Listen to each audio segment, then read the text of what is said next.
Chapter 2. The History of a Tyranny. At the fall of the Villèle ministry, Monsieur Louis Jérôme Thuillier, who had then seen 26 years' service as a clerk in the Ministry of Finance, became subdirector of a department thereof, but scarcely had he enjoyed the subaltern authority of a position formerly his lowest hope, when the events of July, 1830, forced him to resign it. He calculated, shrewdly enough, that his pension would be honorably and readily given by the newcomers, glad to have another office at their disposal. He was right, for a pension of 1,700 francs was paid to him immediately. When the prudent subdirector first talked of resigning, his sister, who was far more the companion of his life than his wife, trembled for his future. What will become of Thuillier was a question which Madame and Mademoiselle Thuillier put to each other with mutual terror in their little lodging on a third floor of the Rue d'Argenteuil. Securing his pension will occupy him for a time, Mademoiselle Thuillier said one day, but I am thinking of investing my savings in a way that will cut out work for him. Yes, it will be something like administrating the finances to manage a piece of property. Oh, sister! You will save his life, cried Madame Thuillier. I have always looked for a crisis of this kind in Jérôme's life, replied the old maid, with a protecting air. Mademoiselle Thuillier had too often heard her brother remark, such a one is dead, he only survived his retirement 2 years. She had too often heard Colville, her brother's intimate friend, a government employee like himself, say, jesting on this climacteric of bureaucrats, we shall all come to it, ourselves, not to appreciate the danger her brother was running. The change from activity to leisure is, in truth, the critical period for government employees of all kinds. Those of them who know not how to substitute, or perhaps cannot substitute other occupations for the work to which they have been accustomed, change in a singular manner, some die outright, others take to fishing, the vacancy of that amusement resembling that of their late employment under government, others, who are smarter men, dabble in stocks, lose their savings, and are thankful to obtain a place in some enterprise that is likely to succeed, after a first disaster and liquidation, in the hands of an abler management. The late clerk then rubs his hands, now empty, and says to himself, I always did foresee the success of the business. But nearly all these retired bureaucrats have to fight against their former habits. Some, Colville used to say, are victims to a sort of spleen peculiar to the government clerk, they die of a checked circulation, a red tapeworm is in their vitals. That little Poirot couldn't see the well-known white carton without changing colour at the beloved sight, he used to turn from green to yellow. Mademoiselle Thuillier was considered the moving spirit of her brother's household. She was not without decision and force of character, as the following history will show. This superiority over those who immediately surrounded her enabled her to judge her brother, although she adored him. After witnessing the failure of the hopes she had set upon her idol, she had too much real maternity in her feeling for him to let herself be mistaken as to his social value. Thuillier and his sister were children of the head porter at the Ministry of Finance. Jérôme had escaped, thanks to his nearsightedness, all drafts and conscriptions. The father's ambition was to make his son a government clerk. At the beginning of this century the army presented too many posts not to leave various vacancies in the government offices. A deficiency of minor officials enabled old Père Thuillier to hoist his son upon the lowest step of the bureaucratic hierarchy. The old man died in 1814, leaving Jérôme on the point of becoming subdirector, but with no other fortune than that prospect. The worthy Thuillier and his wife, who died in 1810, had retired from active service in 1806, with a pension as their only means of support, having spent what property they had in giving Jérôme the education required in these days, and in supporting both him and his sister. The influence of the Restoration on the bureaucracy is well known. From the 41 suppressed departments a crowd of honorable employees returned to Paris with nothing to do, and clamorous for places inferior to those they had lately occupied. To these acquired rights were added those of exiled families ruined by the Revolution. Pressed between the two floods, Jérôme thought himself lucky not to have been dismissed under some frivolous pretext. He trembled until the day when, becoming by mere chance subdirector, he saw himself secure of a retiring pension. This cursory view of matters will serve to explain Monsieur Thuillier's very limited scope and knowledge. He had learned the Latin, mathematics, history, and geography that are taught in schools, but he never got beyond what is called the second class, his father having preferred to take advantage of a sudden opportunity to place him at the ministry. So, while the young Thuillier was making his first records on the grand lever, he ought to have been studying his rhetoric and philosophy. While grinding the ministerial machine, he had no leisure to cultivate letters, still less the arts, but he acquired a routine knowledge of his business, and when he had an opportunity to rise, under the empire, to the sphere of superior employees, he assumed a superficial air of competence which concealed the son of a porter, though none of it rubbed into his mind. His ignorance, however, taught him to keep silence, and silence served him well. He accustomed himself to practice, under the imperial regime, a passive obedience which pleased his superiors, and it was to this quality that he owed at a later period his promotion to the rank of subdirector. His routine habits then became great experience, his manners and his silence concealed his lack of education, and his absolute nullity was a recommendation, for a cipher was needed. The government was afraid of displeasing both parties in the chamber by selecting a man from either side, it therefore got out of the difficulty by resorting to the rule of seniority. That is how Thuillier became subdirector. Mademoiselle Thuillier, knowing that her brother abhorred reading, and could substitute no business for the bustle of a public office, had wisely resolved to plunge him into the cares of property, into the culture of a garden, in short, into all the infinitely petty concerns and neighborhood intrigues which make up the life of the bourgeoisie. The transplanting of the Thuillier household from the Rue d'Argenteuil to the Rue Saint-Dominique d'Enfer, the business of making the purchase, of finding a suitable porter, and then of obtaining tenants occupied Thuillier from 1831 to 1832. When the phenomenon of the change was accomplished, and the sister saw that Jérôme had borne it fairly well, she found him other cares and occupations, about which we shall hear later, all based upon the character of the man himself, as to which it will now be useful to give information. Though the son of a ministerial porter, Thuillier was what is called a fine man, slender in figure, above middle height, and possessing a face that was rather agreeable if wearing his spectacles, but frightful without them, which is frequently the case with near-sighted persons, for the habit of looking through glasses has covered the pupils of his eyes with a sort of film. Between the ages of 18 and 30, young Thuillier had much success among women, in a sphere which began with the lesser bourgeois and ended in that of the heads of departments. Under the Empire, war left Parisian society rather denuded of men of energy, who were mostly on the battlefield, and perhaps, as a great physician has suggested, this may account for the flabbiness of the generation which occupies the middle of the 19th century. Thuillier, forced to make himself noticeable by other charms than those of mind, learned to dance and to waltz in a way to be cited. He was called that handsome Thuillier. He played billiards to perfection, he knew how to cut out likenesses in black paper, and his friend Colville coached him so well that he was able to sing all the ballads of the day. These various small accomplishments resulted in that appearance of success which deceives youth and befogs it about the future. Mademoiselle Thuillier, from 1806 to 1814, believed in her brother as Mademoiselle d'Orleans believed in Louis-Philippe. She was proud of Jérôme. She expected to see him the Director General of his department of the ministry, thanks to his successes in certain salons, where, undoubtedly, he would never have been admitted but for the circumstances which made society under the Empire a medley. But the successes of that handsome Thuillier were usually of short duration. Women did not care to keep his devotion any more than he desired to make his devotion eternal. He was really an unwilling Don Juan. The career of a beau wearied him to the point of aging him. His face, covered with lines like that of an old coquette, looked a dozen years older than the registers made him. There remained to him of all his successes in gallantry, a habit of looking at himself in mirrors, of buttoning his coat to define his waist, and of posing in various dancing attitudes, all of which prolonged, beyond the period of enjoying his advantages, the sort of lease that he held on his cognomen, that handsome Thuillier. The truth of 1806 has, however, become a fable, in 1826. He retains a few vestiges of the former costume of the beau of the Empire, which are not unbecoming to the dignity of a former subdirector.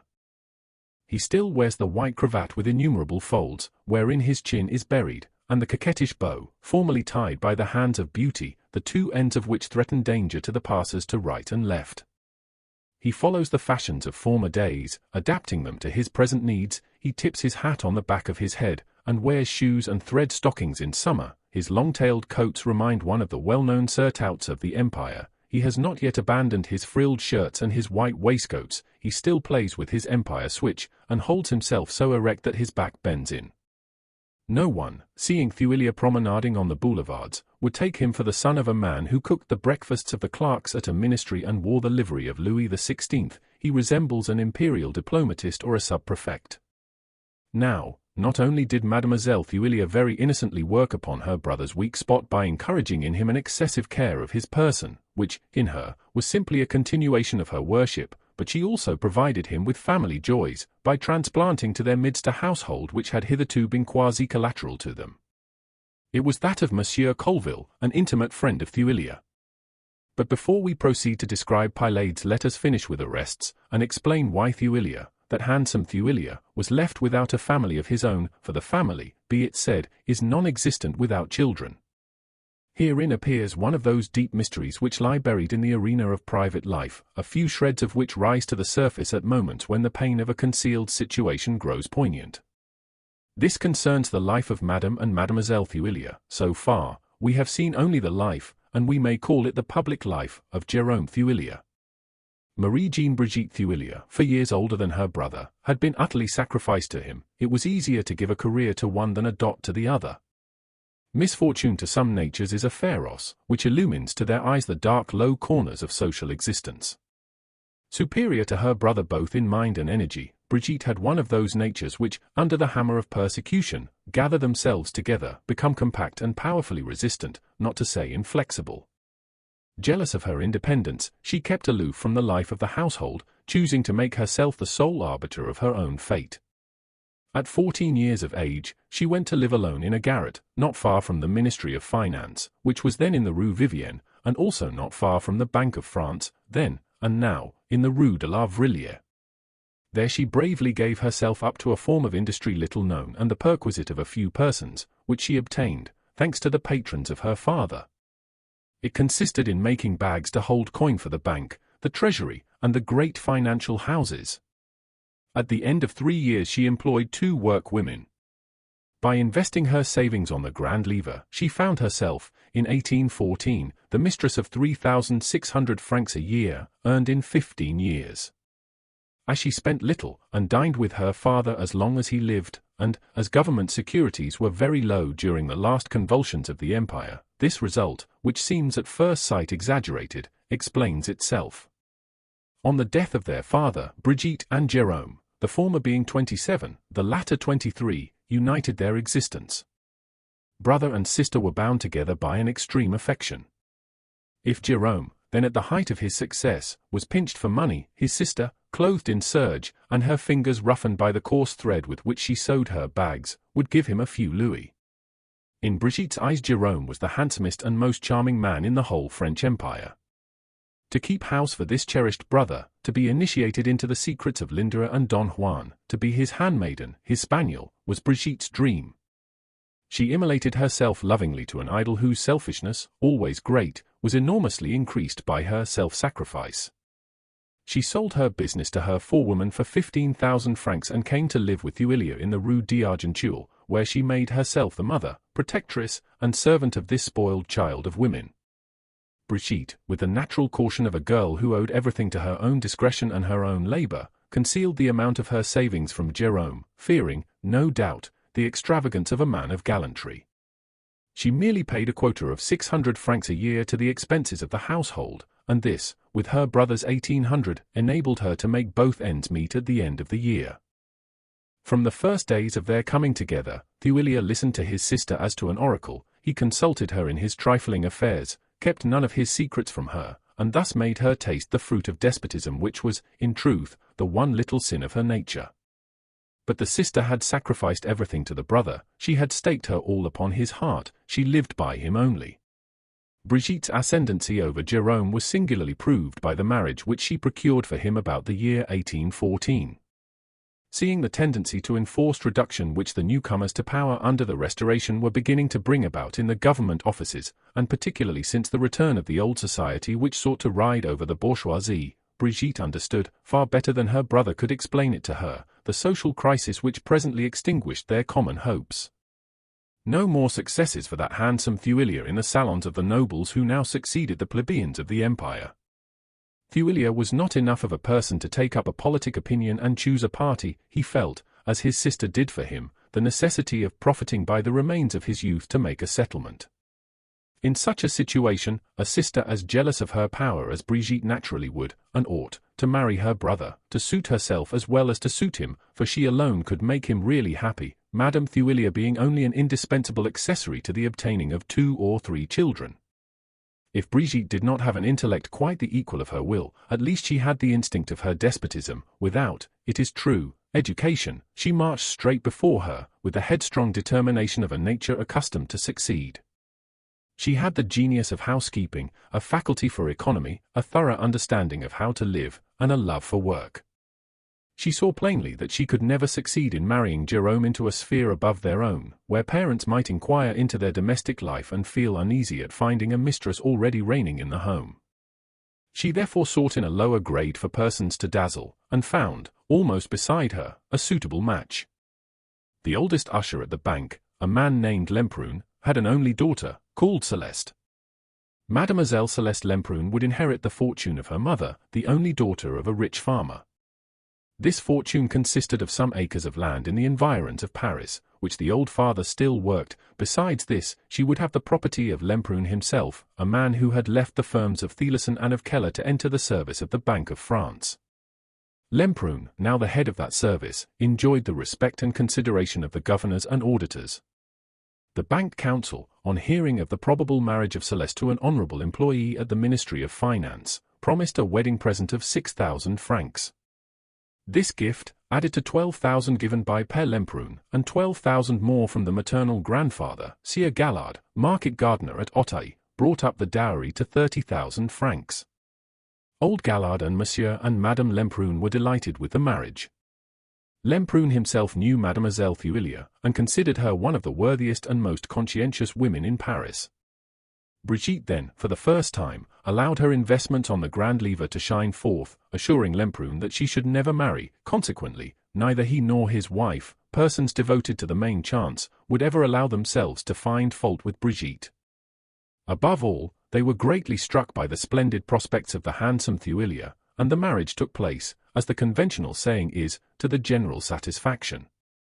The governor of the bank and the secretary were the bride's witnesses, Monsieur de la Billardière, director of Thuillier's department, and Monsieur Rebaudin, head of the office, being those of the groom. 6 days after the marriage old Lemprun was the victim of a daring robbery which made a great noise in the newspapers of the day, though it was quickly forgotten during the events of 1815.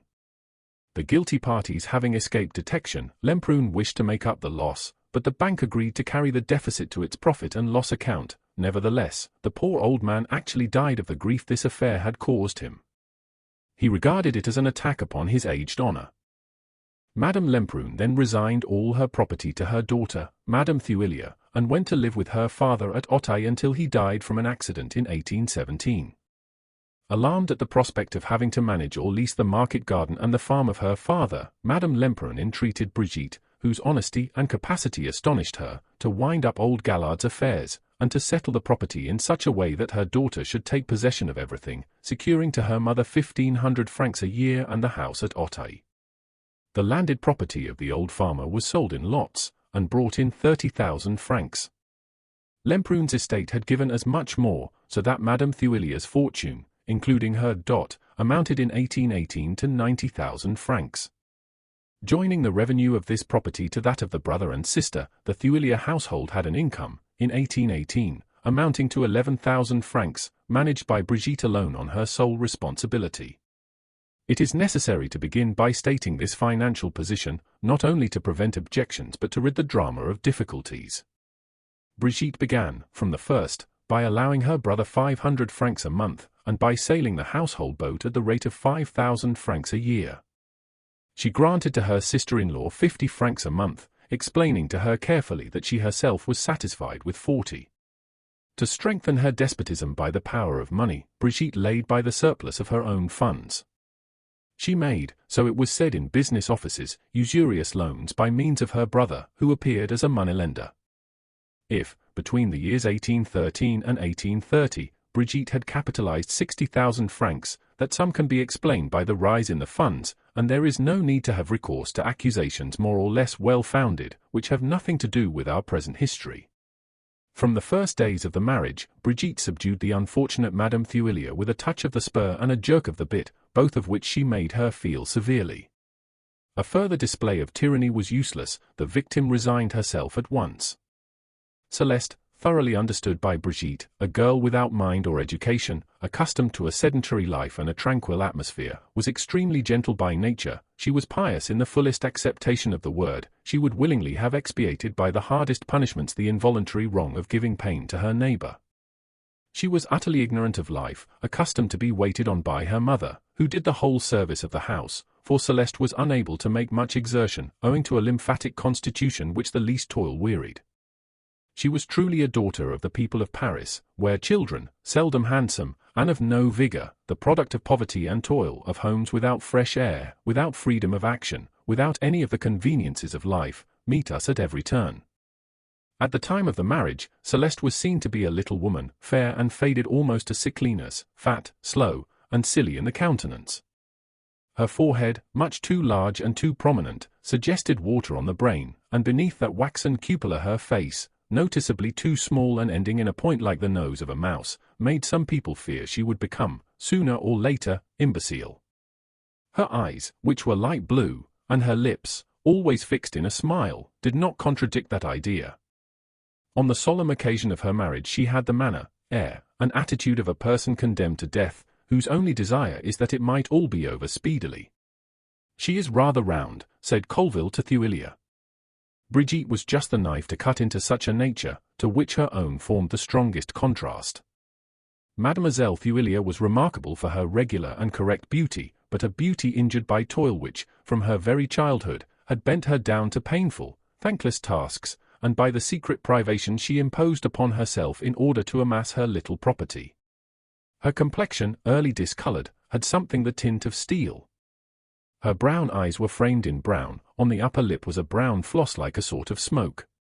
Her lips were thin, and her imperious forehead was surmounted by hair once black, now turning to chinchilla.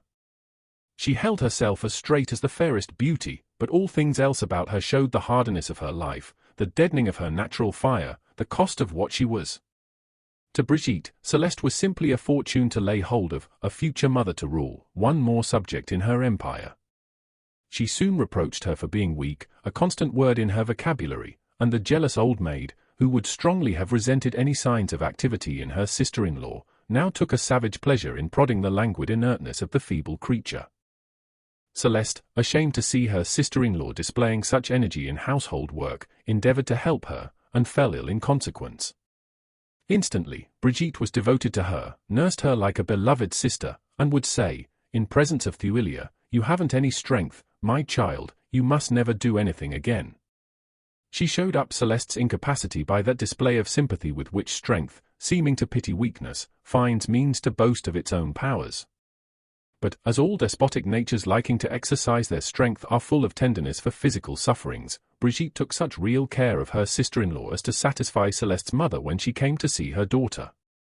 After Madame Thuillier recovered, however, she called her, in Céleste's hearing, a helpless creature, good for nothing, which sent the poor thing crying to her room. When Thuillier found her there, drying her eyes, he excused her sister, saying, "She is an excellent woman, but rather hasty. She loves you in her own way, she behaves just so with me." Céleste, remembering the maternal care of her sister-in-law during her illness, forgave the wound. Brigitte always treated her brother as the king of the family. She exalted him to Céleste, and made him out an autocrat, a Ladislas, an infallible pope. Madame Thuillier having lost her father and grandfather, and being well-nigh deserted by her mother, who came to see her on Thursdays only, she herself spending Sundays at Auteuil in summer, had no one left to love except her husband, and she did love him, in the first place, because he was her husband, and secondly, because he still remained to her that handsome Thuillier. Besides, he sometimes treated her like a wife, and all these reasons together made her adore him. He seemed to her all the more perfect because he often took up her defense and scolded his sister, not from any real interest in his wife, but for pure selfishness, and in order to have peace in the household during the very few moments that he stayed there. In fact, that handsome Thuillier was never at home except at dinner, after which meal he went out, returning very late at night. He went to balls and other social festivities by himself, precisely as if he were still a bachelor. Thus the two women were always alone together. Céleste insensibly fell into a passive attitude, and became what Brigitte wanted her, a helot. The Queen Elizabeth of the household then passed from despotism to a sort of pity for the poor victim who was always sacrificed. She ended by softening her haughty ways, her cutting speech, her contemptuous tones, as soon as she was certain that her sister-in-law was completely under the yoke. When she saw the wounds it made on the neck of her victim, she took care of her as a thing of her own, and Céleste entered upon happier days. Comparing the end with the beginning, she even felt a sort of love for her torturer. To gain some power of self-defense, to become something less a cipher in the household, supported, unknown to herself, by her own means, the poor helot had but a single chance, and that chance never came to her. Céleste had no child.